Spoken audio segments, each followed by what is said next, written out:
ये रहा आपके सामने। तो दोस्तों बताइए, पृथ्वी के अध्ययन को किस नाम से जाना जाता है? पारिस्थितिकी, जीव विज्ञान, आपका आचार शास्त्र, या फिर आपका हो जाएगा भूगर्भ शास्त्र हो जाएगा। देखिए, पृथ्वी के अध्ययन को बोलते हैं हम लोग यहाँ से भूगर्भ शास्त्र के नाम से जानते हैं। तो याद रखिएगा, आपका राइट आंसर हो जाएगा जियोलॉजी। ठीक है, इसका राइट आंसर मेरे प्यारो क्या हो जाएगा? आपका राइट आंसर यहां से हो जाएगा जियोलॉजी। अगर आपका आंसर आ रहा है जियोलॉजी, बिल्कुल राइट हो जाएगा। वेरी गुड क्लास, बहुत बढ़िया। अब बढ़ते हैं आगे। अगला क्वेश्चन आपके सामने है, 1 किलोवाट घंटा किसके बराबर होता है? तो चलिए मेरे प्यारे दोस्तों, सभी लोग बताएंगे कि भाई 1 किलोवाट घंटा किसके बराबर होता है। ये लो, आ गया आपके सामने क्वेश्चन। कितनी बार आपको पढ़ाया? 1 किलोवाट घंटे का मतलब क्या होता है? 1 किलोवाट ये हो गया, और इंटू 1 घंटा ये हो गया। 1 किलोवाट में 1 किलोवाट ये हो गया, 1 घंटा हो गया। 1 किलोवाट मेरे प्यारो 1000 वाट होते हैं, और 1 घंटा में हमारा 3600 सेकंड होते हैं। तो 3600 हमारे सेकंड हो गए। ओके, ये वाट ये जूल प्रति सेकंड में आ जाएगा। देखिए दोस्तों, किलो वाट को हम लोग लिख सकते हैं यहाँ पर जूल प्रति सेकंड में, और हमारा सेकंड से सेकंड कट जाएगा। दोस्तों, किलो वाट को हम लिख सकते हैं यहाँ पर 1000 जूल प्रति सेकंड में, सेकंड से सेकंड कट जाएगा, और हमारा ये आ जाएगा दोस्तों यहाँ से 1000 इंटू 3600, और ये वैल्यू आपकी जूल में आ जाएगी। तो इसलिए हम क्या करेंगे, यहाँ पर 1 2 3 4 5 6 3.6 लिखेंगे, और 10 की पावर 6 लगाएंगे, और आगे क्या आ जाएगा? जूल आ जाएगा। तो आपका राइट आंसर क्या हो जाएगा? ऑप्शन नंबर सी आ जाएगा। बाकी आप लोग को वैल्यू याद भी होगी भाई, कितना होता है भाई? 1 किलोवाट घंटा होता है 3.6 इंटू 10 की पावर 6 जूल होता है आपका करेक्ट आंसर। बाकी अगर आपको याद हो तो डायरेक्ट लगा सकते हैं। आप एक सीरीज दे रखी है, 1 है, 2 है, 4 है, 7 है, 11 है, 16 है। अगला स्टेप क्या होगा? इस सवाल को बताने के लिए सिर्फ 30 सेकंड मिलेंगे आप लोग को। तो बिल्कुल देखते हैं, सबसे पहले आप लोगों में से कौन बताएगा कि आपका यहां से करेक्ट आंसर क्या हो जाएगा। तो चलिए दोस्तों, लगाइए, आपका समय शुरू होता है अब। 1 है, 1 के बाद 2 आ रहा है, 2 के बाद 4 आ रहा है, 4 के बाद 7 है, 7 के बाद 11 है, 11 के बाद 16 है। नेक्स्ट स्टेप क्या होगा? फटाफट से बताइए। वीडियो को लाइक कर कीजिएगा, क्लास को शेयर कोशिश कीजिए ज्यादातर लोग जुड़ सके। पूरे पेपर को यहाँ पर देखते हैं आज कौन सॉल्व करके दिखाएगा। क्या आप इस पेपर को सॉल्व कर पाएंगे? आइए देखते हैं कौन कौन है जो आज पूरा पेपर यहाँ पर सॉल्व करके दिखाएंगे, और एक भी क्वेश्चन बिना गलत करे। 1 2 4 7 11 16, बिल्कुल सिंपल सा लॉजिक यहाँ पर आपका अप्लाई हो रहा है। 1 और 1 2, टाइम अप। देखते हैं यहाँ से आपका राइट आंसर क्या हो जाएगा। देखिए, 1 और 1 आपका 2 हो गया, 2 और 2 4 हो गया, 4 और 3 7 हो गया, 7 4 11 हो गया, 11 5 16 हो गया। तो 16 6 कितना हो जाएगा? 6 6 12, तो 16 और 6 आपका 22 हो जाएगा, और कॉमा 22 और 7 कितना हो जाएगा? तो 22 और 7 आपका 29 आ जाएगा। तो अगर मेरे प्यारो आपका आंसर आ रहा है 22 और 29, ऑप्शन नंबर बी होगा बिल्कुल राइट आंसर। तो भाई जिनका भी आंसर आ रहा है बी होगा बिल्कुल आपका सही जवाब। क्या बात है दोस्तों। अगला क्वेश्चन आपके सामने आपको दिया गया है, भार की एसआई इकाई बताएंगे। तो दोस्तों अब आपको बताना है भार की एसआई इकाई क्या होती है। क्या बात है दोस्तों, भार का मतलब समझते हैं आप लोग। भार का मतलब वेट होता है, जिसका मात्रक होता है न्यूटन में। भार का मात्रक आपका न्यूटन में मेजर करते हैं। ओके, यही बदलता है, द्रव्यमान सेम रहता है लेकिन भार बदलता है। पृथ्वी पे भार अलग है, चांद पर भार हो जाता है 1/6। बदलता क्या है? भार बदलता है, लेकिन जो आपका द्रव्यमान होता है वो आपका कांस्टेंट रहता है। ये चीज तो हम लोग पहले ही पढ़ चुके हैं। ठीक है, चलिए अगला क्वेश्चन आपके सामने है। अब ये वाला क्वेश्चन सबसे पहले कौन बताएगा आप लोगों में से? और क्लास को लाइक करते रहेगा, क्लास को शेयर कीजिए दोस्तों, ताकि सभी लोग क्लास में जुड़ जाएं। और अगर आपका रेस्पॉन्स मिलेगा तो दोस्तों आपको यहाँ पर ग्रुप डी का भी डेली पेपर सॉल्व करवाया जाएगा। जेड की वर्तमान आयु ए की आयु से आधी है। ओके, क्या क्वेश्चन आपके सामने भाई? जेड की जो वर्तमान आयु है वो ए से आधी हो गई, लेकिन 5 साल के बाद ए और जेड के बीच का जो रेशियो है, 5 साल के बाद ए और जेड का रेशियो। सभी लोग क्लास को लाइक करते रहिए, क्लास को शेयर करते रहिए, बहुत ही इंपॉर्टेंट सेशन है। वीडियो को जिसने भी लाइक नहीं किया लाइक कर दीजिएगा, क्लास को शेयर कर दीजिएगा। ओके, तो बिल्कुल क्लास आपके लिए इंटरेस्टेड बन जाएगी। ओके, ध्यान दीजिएगा। अब जेड और ए की आयु आधी हो गई, 5 साल बाद दोनों का रेशियो पता है, 3 साल के बाद जेड की आयु याद कर लेनी है। अब ये क्वेश्चन आसान है कि मुश्किल है? आसान है। क्यों भाई? इसकी प्रैक्टिस आप लोगों ने बहुत बार करी है। जेड लिखा, ए लिखा, पी फॉर प्रेजेंट, और p + 5 ये है 5 साल बाद का है। अभी क्या है? जेड की आयु ए का आधा है। ओके, अगर ए 2 साल का है तो जेड 1 साल का हो गया। ठीक है, तो जेड की आयु कितनी हो गई? ए का आधा हो गया। 5 साल बाद ए और जेड का रेशियो ये हो जाएगा। तो भाई ये आपका ए वाला 11 रहेगा और ये आपका 6 रहेगा। अब देखिए, समझिए, आपका डिफरेंस 1 का है, यहाँ डिफरेंस 5 का है, यहाँ 1 यहाँ 5, एक तरफ 1 आदमी एक तरफ 5 आदमी, बड़ी नाइंसाफी है। तो 5 बनाने के लिए क्या करेंगे, 5 एकम 5, 5 दूनी 10। अब सही है। अब 6 में से 5 घटाएं, चाहे 11 में से 10 घटाएं, चाहे 11 में से आप लोग यहाँ पर 10 घटाएं, तो आपका कितना बचेगा, x बराबर 5 आ गया। x बराबर 5 हो गया। तो प्रेजेंट टाइम का रेशियो इधर रखा है, ये z था तो 5 25। वर्तमान समय में z की आयु कितनी है, वर्तमान समय में z की आयु कितनी है, 25 साल है। लेकिन हमें वर्तमान नहीं चाहिए, हमें चाहिए 3 साल बाद।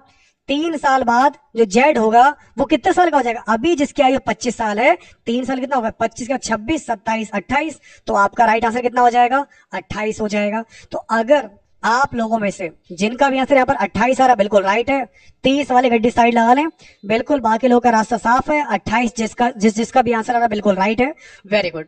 चलिए अगला क्वेश्चन आपके सामने है, इनमें से कौन सी पुस्तक डॉक्टर APJ अब्दुल कलाम द्वारा लिखित नहीं है। तो ये वाला क्वेश्चन भी काफी इंपॉर्टेंट दिया गया भाई कि इनमें से कौन सी पुस्तक आपके डॉक्टर APJ अब्दुल कलाम के द्वारा लिखित नहीं है। आपका साइंटिफिक इंडियन हो जाएगा, आपका इनविजनिंग एंड एम्पावर्ड नेशन होगा, माई कंट्री माई लाइफ, या फिर आपका होगा इग्नाइटेड माइंड्स हो जाएगा। देखिए अगर हम इस क्वेश्चन की बात करेंगे तो माई कंट्री माई लाइफ, जी हाँ साथियों, माई कंट्री माई लाइफ ये किताब आपकी लाल कृष्ण आडवाणी जी की पुस्तक है। बाकी जो किताबें दे रखी हैं, द साइंटिस्ट इंडियन, ओके, और आपको दिया गया इनविजनिंग एंड एम्पावर्ड, है ना, एम्पावर्ड वर्ल्डनेस, आपका इग्नाइट माइंड्स, ये सारी किताबें आपके हमारे APJ अब्दुल कलाम जी की हैं।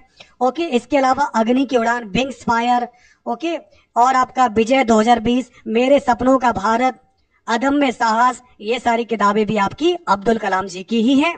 तो माई कंट्री माई लाइफ के बारे में मैंने आपको क्या बताया, ये किताब आपकी किसकी है, लाल कृष्ण आडवाणी जी की आपकी किताब है। तो आप यहाँ पर याद रखिएगा, लाल कृष्ण आडवाणी जी की किताब है आपकी my country my life.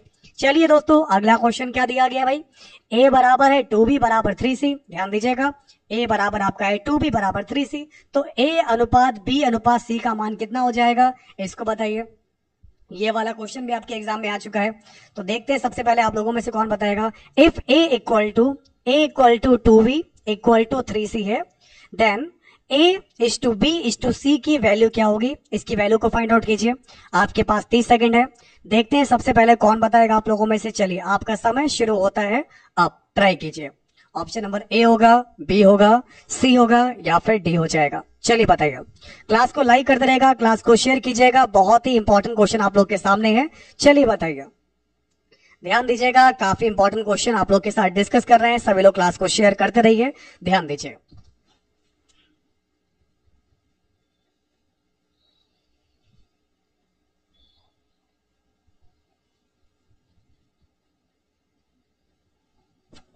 Very good. तो भाई जिसका भी आंसर यहाँ से आ रहा है ऑप्शन नंबर सी आ रहा है, बिल्कुल राइट हो जाएगा। तो प्यारे साथियों ऑप्शन सी बिल्कुल राइट होगा। कैसे, देखिए कुछ नहीं करना होता है, जहां पर ए लिखा है तो ए के नीचे हमारा 1 आ जाएगा, क्योंकि इसके पड़ोस में 1 है, बराबर बराबर नहीं लिखेंगे। यहाँ पर बी है, इसके नीचे मेरा है क्या आ जाएगा दोस्तों, यहाँ पर 2 दे रखा है, 1/2 आ जाएगा, कोई दिक्कत नहीं है, बराबर। सी के नीचे हमारा क्या आ जाएगा, 1/3 आ जाएगा। बस यही चीज आप लोग को दिखानी थी कि इस प्रकार मेरा क्या होगा, यहाँ से a अनुपात b अनुपात c बराबर आ जाएगा 1 अनुपात 1/2 अनुपात 1/3। 6 लिया मैंने, यहाँ पर एलसीएम लिया या 6 से मैंने मल्टीप्लाई करा दिया पूरे इसको, तो 6 कम 6, 2 3 6 और 3 दूनी 6। तो राइट आंसर कितना बचेगा आपका, 6 3 2 बचेगा। ओके, तो मेरे प्यारे साथियों आपका राइट आंसर कितना हो जाएगा, 6 अनुपात 3 अनुपात 2, 6 अनुपात 3 अनुपात 2 होगा आपका यहाँ से बिल्कुल करेक्ट आंसर। अब आप लोग का अगला क्वेश्चन आपके सामने आपको दिया गया है, आज संगठित क्षेत्र के कर्मचारियों के लिए प्रधानमंत्री श्रम योगी मानधन योजना की शुरुआत की घोषणा अंतरिम बजट में की गई थी। तो इस योजना के मुताबिक कितने रुपए से कम आय वाले आज संगठित क्षेत्र के कर्मचारियों को सह योजना, यह जो योजना आपकी आच्छादित करेगी, 16,000, 15,000, 10,000 या फिर 12,000। चलिए बताइए। देखिए जो आपका अंतरिम बजट आया था 19-20 वाले की बात कर रहे हैं, तो इसके तहत 15,000 रुपए या उससे कम आय वाले कर्मचारियों को 3,000 रुपए की प्रतिमाह पेंशन दी जाएगी। तो आपका राइट आंसर क्या हो जाएगा, 15,000 होगा आपका बिल्कुल करेक्ट आंसर। ठीक है, तो जिनका भी आंसर यहाँ से 15,000 आ रहा है बिल्कुल राइट आ रहा है। वेरी गुड क्लास, आप बहुत बढ़िया कर रहे हैं। क्लास को लाइक भी करते रहिएगा, क्लास को शेयर देंगे तो क्लास को शेयर कीजिएगा। और अब बढ़ते हैं आगे। आप देखिए दोस्तों, ये वाला क्वेश्चन कितनी बार आपके एग्जाम में पूछा गया। पादप जड़ों के माध्यम से किस प्रक्रिया के द्वारा जल को एब्जॉर्ब करती है? श्यानता, प्रत्यास्थता, गुरुत्व या फिर आपका पृष्ठ तनाव। अभी ये वाला क्वेश्चन कल ही मैंने डिस्कस किया था आपके साथ। तो इसमें आपका क्या होगा? विस्कोसिटी, श्यानता। तो पादप जड़ों से पौधे जो है पृष्ठ तनाव की क्रिया के द्वारा ही जल का अवशोषण करते हैं। और पौधों की जड़ों में पाए जाने वाले मूल रोमों की कोशाभित्ति जो है आपकी, ये आपकी जो दे रखी है पारगम्य कला की तरह कार्य करती है। तो सबसे पहले मूल रोम की भित्ति मृदा विलयन में जल का अवशोषण करती है। तो यहाँ पर आपको क्या दिया गया फिलहाल, ये आपका जो है केशिका जल कैपिलरी प्रोसेस द्वारा होता है।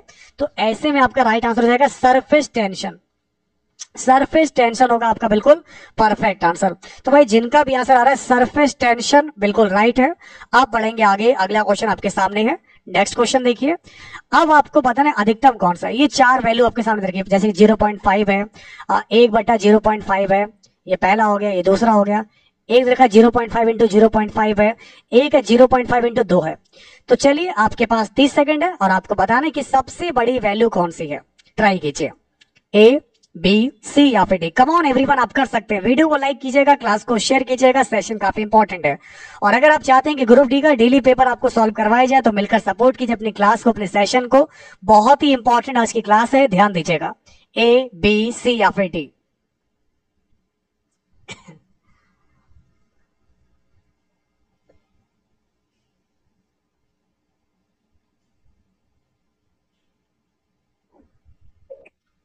ओके, वेरी गुड क्लास, आप बहुत बढ़िया कर रहे हैं। देखिए दोस्तों, यहाँ पर आप लोग को पता नहीं कि अधिकतम वैल्यू क्या होगी, तो बिल्कुल ध्यान से आप लोग समझिए।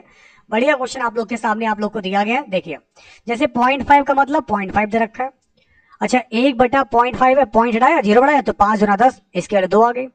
5 25, इसके वाले हो जाएंगे 0.25 आ जाएंगे। और 0.5 के मल्टीप्लाई 2 से करेंगे तो 5 1.0 आ जाएगा। तो देख लिया आपने, सबसे बड़ी वैल्यू क्या आ गई? 2 आ गई। और 2 किस में आ रहा है? बी वाले में आ रहा है। इसका मतलब आपका राइट आंसर क्या होगा? ऑप्शन नंबर बी हो जाएगा। ठीक है, वेरी गुड, बहुत बढ़िया, बहुत अच्छे बात। अब देखिए आपका अगला क्वेश्चन देखिए। 2 लोग हैं आपके, एक हो गया एल, एक हो गया एम हो गया। 2 लोग आपको यहाँ पर दिए गए एल और एम। ये काम को क्रमशः 30 और 90 दिन में कर लेते हैं। अगर साथ में काम करेंगे दोनों तो कितने में काम पूरा हो जाएगा? अच्छा, एक आपका एल, एक आपका एम, ये करता 30 में, ये करता 90 में, दोनों का एलसीएम 90 आ जाएगा। 30 दिया 90, 90 का 90, दोनों करेंगे तो 4 में कर लेंगे। तो 90/4 का मतलब क्या होता है? 22 सही 1/2 हो जाएगा। तो राइट आंसर क्या होगा? ऑप्शन नंबर डी हो जाएगा। वेरी गुड क्लास, अगला क्वेश्चन देखिए। गांधी शांति पुरस्कार, साथियों ध्यान दीजिएगा। ओके, तो बिल्कुल अगर पेपर आपका इतना इजी नहीं आएगा तो आप बड़े एग्जाम की तैयारी कीजिए। ये तो ग्रुप डी का लेवल है, ग्रुप डी का पेपर ऐसे ही आएगा। आप ग्रुप डी के पेपर देखिए, 2018 का भी देखिए, और उसी आधार पर आप जो है अभी वाले क्वेश्चन सॉल्व करिए, तो आपको समझ में आ जाएगा क्या लेवल रहेगा। ठीक है ना। चलिए हम लोग बात कर रहे हैं ग्रुप डी के। ग्रुप डी का पेपर ऐसा ही रहेगा। अब आप लोग के सामने आपको दिया गया है गांधी शांति पुरस्कार। ये वार्षिक पुरस्कार दिया जाता है, किसको दिया जाता है भाई? पुरस्कार से क्वेश्चन एनटीपीसी में भी आ रहे हैं। आप तो ग्रुप डी की बात कर रहा हूँ, ये एनटीपीसी में भी क्वेश्चन पूछा गया। ग्रुप डी तो तभी एनटीपीसी से आसान ही रहेगा।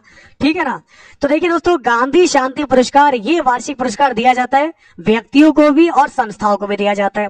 ये पुरस्कार आपका जो है व्यक्तियों और संस्थाओं दोनों को दिया जाता है। ठीक है, चलिए अब बढ़ते हैं आगे। अगला क्वेश्चन आपके सामने है। ये वाला क्वेश्चन पूछा गया क्वेश्चन है पेपर में कि एक ध्वनि तरंग की आवृत्ति दे रखी 4 किलोहर्ट्ज फ्रीक्वेंसी। फ्रीक्वेंसी को रिप्रेजेंट करते हैं एन से करते हैं। एन की वैल्यू है आपकी 4 किलोहर्ट्ज है। 4 किलो का मतलब हो गया 4000 हर्ट्ज रखा है। ये हो गई आपकी फ्रीक्वेंसी हो गई। तरंग धैर्य को बोलते हैं लैम्डा। लैम्डा बराबर दे रखा है 40 सेंटीमीटर। ध्यान दीजिएगा, लैम्डा बराबर दे रखा है 40 सेंटीमीटर दे रखा है। तो ध्वनि तरंग 3.2 किलोमीटर दूरी तय करने में कितना समय लेगी? आपको बता दें, चाल बराबर निकालते हैं, बी बराबर होता है एन इंटू लैम्डा। दोस्तों इस सूत्र से बी बराबर क्या होता है मेरे प्यारों? बी बराबर होता है एन लैम्डा होता है। ओके, कोई दिक्कत नहीं। एन का मान 4000 है। ओके, ज्यादा जीरो लग गया, 4000 दे रखा है। लैम्डा का मान आपका 40 है। तो कुल मिलाकर आपका बी आ जाएगा 16 और 1 2 3 4 जीरो आपके और लग जाएंगे, सॉरी ये 0.4 होगा दोस्तों। यहाँ से 1 मिनट आप लोग रुकिए। यहाँ पर आपका जो है तरंग दैर्घ्य की बात करेंगे तो तरंग दैर्घ्य आपका सेंटीमीटर में रखा है, तरंग दैर्घ्य को मीटर में कन्वर्ट करना पड़ता है, ठीक है ना। तरंग दैर्घ्य की वैल्यू मीटर प्रति सेकंड में 4 निकालनी है मुझे, तो इसको लिखेंगे 0.4 मीटर कर लेंगे। क्या कर लेंगे, ये सेंटीमीटर था, 100 से डिवाइड करेंगे हमारा मीटर में आ जाएगा, कोई दिक्कत नहीं है। तो यहाँ पर लिखेंगे 0.4 लिखेंगे, तो 4 चौक 16, 1 0 कैंसिल होगा, आपका आ जाएगा 1600 मीटर प्रति सेकंड आ जाएगा। नहीं तो मेरी वैल्यू सेंटीमीटर में आ जाती, तो आपका यहां पर आ जाएगा 1600 मीटर प्रति सेकंड आ जाएगा। लेकिन हमें निकालना है समय। समय बराबर आपका क्या होता है, ध्यान देंगे, दूरी बटे चाल होता है। समय बराबर होता है दूरी बटे चाल होता है। दूरी हमारी जो रखी है यहाँ पर क्या हो जाएगी, देखिए 3.2 किलोमीटर है दूरी हमको दे रखी है, 3.2 किलोमीटर। 1 किलोमीटर में 1000 मीटर होते हैं। समय हमें जो चाल रखी है वो रखी है 1600 रखी है, और समय आ जाएगा सेकंड में। बस सॉल्व कीजिए और आपका क्या होगा राइट आंसर, ध्यान दीजिएगा। तो मेरे प्यारे प्यारे मित्रों, हमारा 00 से 00 कैंसिल हो गया, पॉइंट हटाया, 0 से 0 कैंसिल हो गया, 16 दूनी 32, और हमारा बचेगा केवल 2 सेकंड बचेगा। ठीक है, तो जिसका भी आंसर यहाँ से आ रहा है 2 सेकंड, बिल्कुल राइट हो जाएगा। वेरी गुड क्लास, बहुत बढ़िया। तो अगर आपका आंसर यहाँ पर 2 सेकंड आ रहा है, बिल्कुल राइट हो जाएगा। वेरी गुड क्लास, बहुत बढ़िया। तो पढ़ाई पर फोकस कर लीजिए। अब बढ़ते हैं आगे। नेक्स्ट क्वेश्चन आपके सामने आपको दिया गया, इसको बताइए। महाभारत में उल्लिखित कुरुक्षेत्र नामक प्रसिद्ध युद्ध क्षेत्र के निकट स्थित है रावलपिंडी, मेरठ, नई दिल्ली, या फिर आपका हो जाएगा दोस्तों यहाँ से अंबाला शहर हो जाएगा। अब ये वाला क्वेश्चन आप लोग के एग्जाम में देखने को मिल सकता है आपको, तो ध्यान दीजिएगा। यहाँ पर आपका राइट आंसर क्या होगा, वेरी इंपॉर्टेंट क्वेश्चन, अंबाला शहर। महाभारत में उल्लिखित जो आपका कुरुक्षेत्र था, ये प्रसिद्ध युद्ध क्षेत्र जो है अंबाला शहर के निकट में स्थित है। ये कहां पर मिलेगा आपको, अंबाला शहर में मिलेगा। तो आपका सही जवाब हो जाएगा ऑप्शन नंबर डी होगा, बिल्कुल आपका करेक्ट आंसर। चलिए नेक्स्ट क्वेश्चन आपके सामने है। ये वाला क्वेश्चन अभी साइंस वाली क्लास में आपको पढ़ाया, सेम उसी प्रोसेस पर ये क्वेश्चन रिपीट होगा, और अब आप मुझे बताएंगे सही जवाब क्या होगा। देखिए, एक वस्तु को 10 सेंटीमीटर की फोकल लेंथ वाले एक उत्तल लेंस के मुख्य अक्ष पर रखा गया है।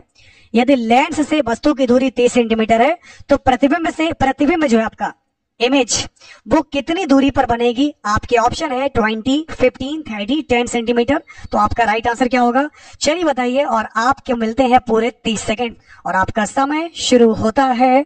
आप चलिए बताइए क्या होगा यहां से आपका सही जवाब। ट्राई कीजिए, आप कर सकते हैं। और अगर आपने वीडियो को लाइक नहीं किया तो क्लास को लाइक कीजिएगा, क्लास को शेयर कीजिएगा, मिलकर आप लोग सपोर्ट करते रहिए, क्योंकि ये सेशन सिर्फ और सिर्फ आपके लिए बना है। ग्रुप डी के जितने भी लोग यहाँ पर तैयारी कर रहे हैं, ध्यान से देखिए, क्या आपसे पेपर सॉल्व हो भी पा रहा है, क्या आप इस पेपर को हिला भी पा रहे हो, या फिर ये पेपर आपको हिला दे रहा है। तो बताइए दोस्तों, यहाँ से आपका करेक्ट आंसर क्या होगा। समय आप लोग का समाप्ति की ओर है, बताइए सही जवाब क्या होगा, ट्राई कीजिए। Okay, time complete, time up. अब इस क्वेश्चन की बात करेंगे तो आपका राइट आंसर क्या होगा। देखिए, आपको यू दिया गया है, ये दिया गया 30 सेंटीमीटर, ठीक है ना। तो यू लिख लिया मैंने यहाँ पर, 30 सेंटीमीटर लिख लिया। ध्यान से बिल्कुल देखिएगा, माइनस का 30 कर लिया।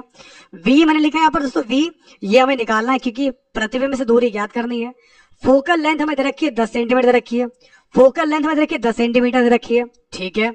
यहां तक कोई दिक्कत वाली बात नहीं है। अब लगाते हैं सूत्र से, 1/v माइनस 1/u बराबर होता है 1/f होता है। ये भी हमने आपको पढ़ाया था, ध्यान दीजिएगा मेरे प्यारे साथियों। 1/v माइनस का 1/f बराबर आपका ये दिया गया है। अब देखिए 1/v निकालना है, और 1/f ये हो जाएगा प्लस का 1/u हो जाएगा। 1/f हमारा दे रखा है 30 दे रखा है, ओके, f 10 दे रखा है, और ये माइनस का 30 तो 1/30 हो जाएगा। अब हमारा एलसीएम आ जाएगा 30 आ जाएगा।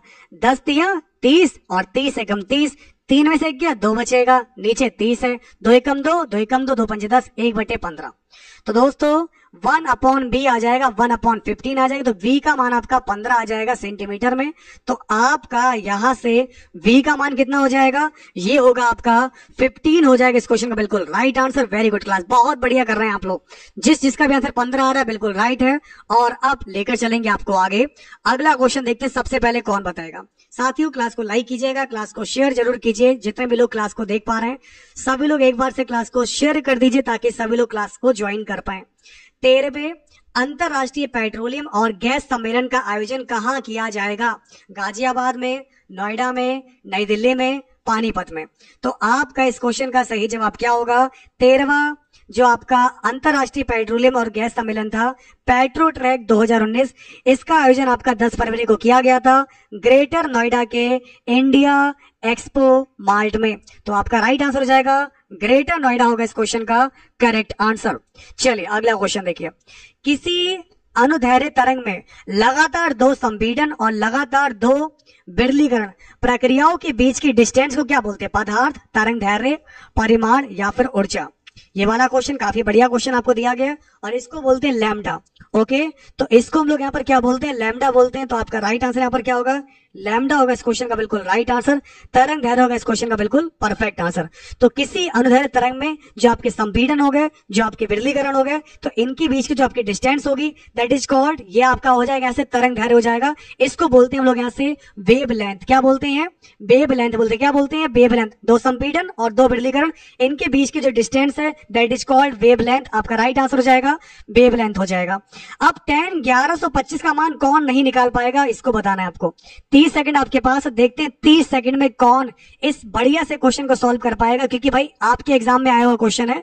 tan 1125 का मान कितना होगा और आपके पास 30 सेकंड है और आपका समय शुरू होता है अब।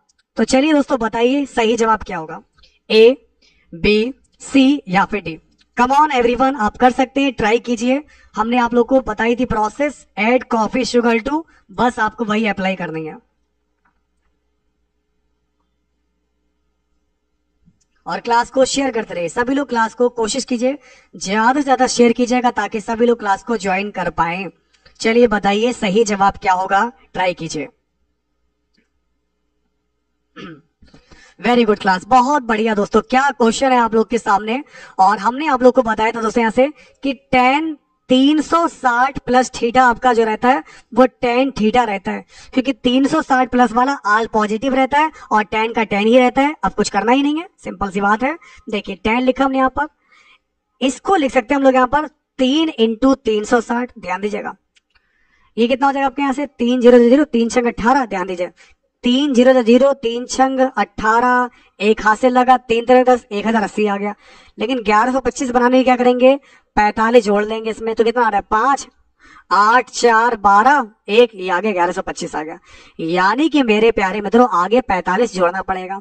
अब ये मेरा बन गया है tan n 360 प्लस का थीटा, तो भाई हो जाएगा 360 प्लस का थीटा, इसका मान आ जाएगा tan थीटा आ जाएगा। और tan 45 का मान बच्चा ही बता देगा आपको भाई 1 होता है। तो -1 वाले पहले तो गड्डी साइड कर ले यहाँ पर, क्योंकि 1 वाला ही बिल्कुल राइट होगा। 1 वालों का रास्ता क्लियर है, बहुत बढ़िया कर पा रहे हैं आप लोग दोस्तों, वेरी गुड परफॉर्मेंस। बस ऐसे ही करते जाना और आगे बढ़ते जाना है। एक एक सवाल को आज आपको सही करके दिखाना है, छोटे से सवाल में गलती नहीं होनी चाहिए। ओके, ग्रुप डी का पेपर है तब भी आप लोग गलती कर रहे हो, और अभी आप कहते हैं कि बहुत आसान क्वेश्चन है तब भी आप लोगों से गलत हो रहे हैं। अब इसको देखिए, एक वास्तविक गैस परफेक्ट गैस के नियम का पालन करती है जब बहुत क्या होगा? उच्च तापमान बहुत होगा, उच्च दाब, कम दाब। इन तीनों में से दोस्तों क्या क्या लगता है आपको, सभी बता दीजिए। केवल पहला, केवल दूसरा, केवल तीसरा, या पहला और तीसरा दोनों हो जाएंगे। अच्छा, अगर हम वास्तविक गैस की बात कर लेते हैं तो आपको बताते हैं कि वास्तविक गैस के लिए तापमान बहुत ज्यादा कर देते हैं तथा दाब बहुत कम कर देते हैं, तो उनके अणु दूर दूर हो जाएंगे, जिससे ये गैस परफेक्ट गैस के नियम का पालन कर लेगी। तो ऐसे में आपका राइट आंसर क्या होगा? ऑप्शन नंबर बी होगा।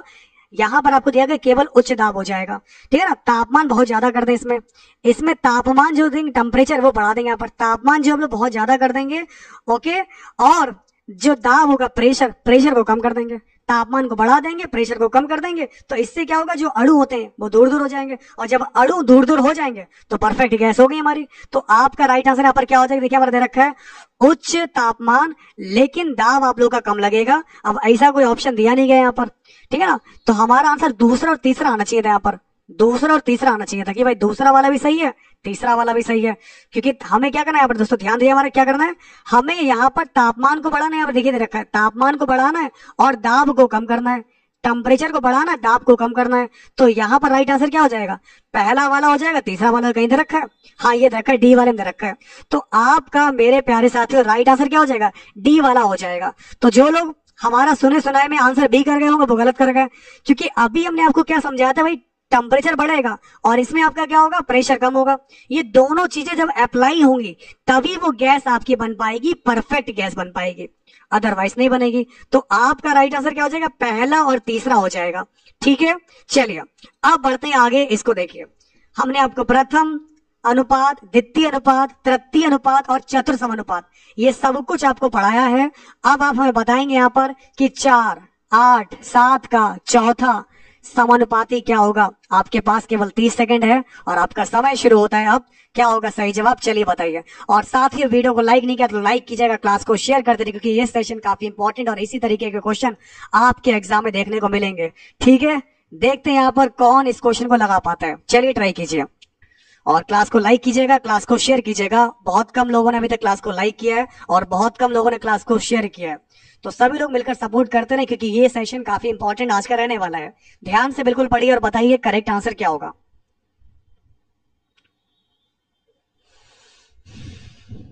ओके, वेरी गुड क्लास, बहुत बढ़िया कर रहे हैं आप लोग। देखिए 4/8 फटाफट लिखेंगे 7/x और आपका यहां से राइट आंसर क्या हो जाएगा। देखिए यहां पर आप लोग क्या करने वाले हैं, देखिए 4, 8 और 7 इसका आपका समानुपाती क्या हो जाएगा ये आप लोग को बताना है। तो 4 एकम 4, 4 दूना 8, 7 दूनी 14, x एकम x, तो x बराबर आपका क्या हो जाएगा, 14 हो जाएगा। तो भाई जिसका भी आंसर आ रहा है 14 होगा, बिल्कुल सही जवाब, वेरी गुड, बहुत बढ़िया, क्या बात है दोस्तों। अगर आपका आंसर यहां से आ रहा है 14 होगा इस क्वेश्चन का बिल्कुल आपका करेक्ट आंसर। हाल ही में किसने इंडोनेशिया मास्टर्स 2019 बैडमिंटन खिताब जीता है। तो आप मेरे प्यारे दोस्तों आप लोग बताइए अभी हाल ही में किसने इंडोनेशिया मास्टर्स 2019 बैडमिंटन खिताब जीता है। सिंधु जी ने, नेहवाल जी ने, या फिर कैरोलिना मारिन जी ने इसको जीता है। तो अगर हम बात करें इस क्वेश्चन की तो आप याद रखिएगा अभी वाला जो भारतीय बैडमिंटन खिलाड़ी है ये साइना नेहवाल जी ने, किसने दोस्तों, साइना नेहवाल जी ने। साइना नेहवाल जी ने इंडोनेशिया मास्टर्स 2019 प्रतियोगिता, जो बैडमिंटन की जो प्रतियोगिता थी, इस खिताब को जीत लिया है। और इस प्रतियोगिता के फाइनल में स्पेन की कैरोलिना मारिन द्वारा चोट के कारण, मुकाबले से हट जाने के कारण साइना नेहवाल को विजेता घोषित कर दिया गया। तो आपका राइट आंसर हो जाएगा Saina Nehwal, that's a perfect answer. तो आपकी गाड़ी रुकी अभी तक पीवी सिंधु जी पर, लेकिन हमने ये क्वेश्चन आपको बताया था, करंट अफेयर में भी डिस्कस किया था ये वाला क्वेश्चन, करंट अफेयर सुबह 9:30 बजे जरूर देखा कीजिए। साइना नेहवाल होगा इसका राइट आंसर। अब बढ़ते हैं आगे, अगला क्वेश्चन आपके सामने है, किसी तत्व की परमाणु संख्या का निश्चय किया जाता है किसके द्वारा। देखिए जो परमाणु संख्या होती है, ये चीज तो हमने अभी आपको पढ़ाई थी साइंस वाली क्लास में। परमाणु संख्या को बोलते हैं परमाणु क्रमांक, और परमाणु क्रमांक बराबर होता है प्रोटॉनों की संख्या के, इलेक्ट्रॉनों की संख्या के, सबके बराबर होता है। तो ऐसे में आपका राइट आंसर क्या हो जाएगा। अब आप बोल सकते हैं कि सर हाँ बिल्कुल राइट हो जाएगा इसका। तो एक अणु में प्रोटॉनों की संख्या के बराबर होता है। परमाणु क्रमांक जो होता है इसको Z से रिप्रेजेंट करते हैं और P4 होता है प्रोटॉनों से रिप्रेजेंट करते हैं। तो आपका राइट आंसर हो जाएगा जो आपका परमाणु क्रमांक होगा। तो मेरे सभी प्यारे दोस्तों ध्यान दीजिएगा, जो आपका परमाणु क्रमांक होता है ये बराबर होता है प्रोटॉनों की संख्या के। वही हमने इसके साथ में एक फॉर्मूला आप लोगों के साथ और डिस्कस किया था, वो होता है A बराबर P+N। ये क्या है, A का मतलब हो गया आपका यहां से एटॉमिक नंबर, आई मीन द्रव्यमान संख्या, P for proton, N for neutron. तो द्रव्यमान संख्या बराबर होता है प्रोटॉनों और न्यूट्रॉनों की संख्या के योगफल के बराबर होता है। तो आपका राइट आंसर क्या हो जाएगा, डी वाला आंसर बिल्कुल करेक्ट आ जाएगा। अब देखिए राष्ट्रीय खेल नहीं पढ़े हैं तो फिर पढ़ लीजिएगा। कुछ देश हैं उनके राष्ट्रीय खेल हैं जो हमेशा पेपर में आते हैं, उसी में से एक क्वेश्चन आप लोगों से पूछ रहे हैं कि भाई बताइए फुटबॉल किसका राष्ट्रीय खेल नहीं है, ये आपको बताना है। तो चलिए आप लोग बताइए।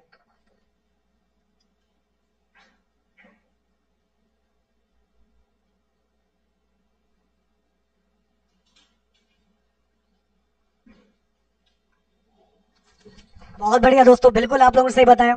देखिए अर्जेंटीना देश में फुटबॉल राष्ट्रीय खेल नहीं है, क्योंकि इस देश का राष्ट्रीय खेल है पातो, जिससे आप लोग डेल पाटो या बत्तख खेल के नाम से जानते हैं। और यह घोड़े की पीठ पर खेले जाने वाला खेल पोलो और बास्केटबॉल के तत्वों को जोड़ता है।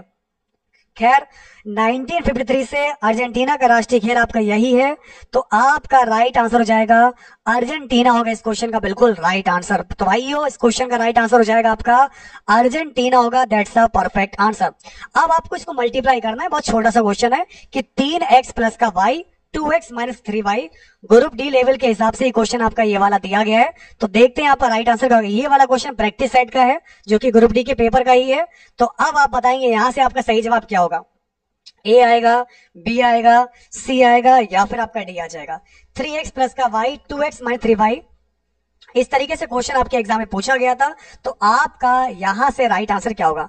साथियों, अगर आपने अभी तक क्लास को लाइक नहीं किया तो लाइक कर दीजिएगा और इतना क्लास को शेयर कीजिए ताकि ग्रुप डी का पेपर ये सभी लोगों तक पहुंच पाए। अगर आपका रेस्पॉन्स मिलेगा तो हम पूरे पेपर आपको सॉल्व करवाए करेंगे, अन्यथा क्लास तो आपकी चलेगी चलेगी। तो परेशान बिल्कुल नहीं होना है, छोटी चलेगी लेकिन क्लास तो आपके रेगुलर बेस पर होगी। लेकिन अगर आपका प्यार और सपोर्ट बहुत ज्यादा मिलेगा तो क्लास मैराथन बना देंगे आपके लिए।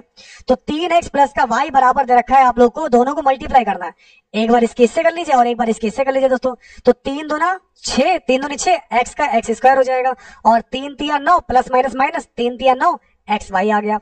अब y की मल्टीप्लाई इससे कर दोस्तों, 2 एकम 2, एक्स वाई, तो प्लस प्लस प्लस, तो प्लस का 2x वाई हो जाएगा यहाँ से, और 3 और प्लस माइनस माइनस तो 3y स्क्वायर है, तो माइनस का आ जाएगा 3y स्क्वायर हो जाएगा।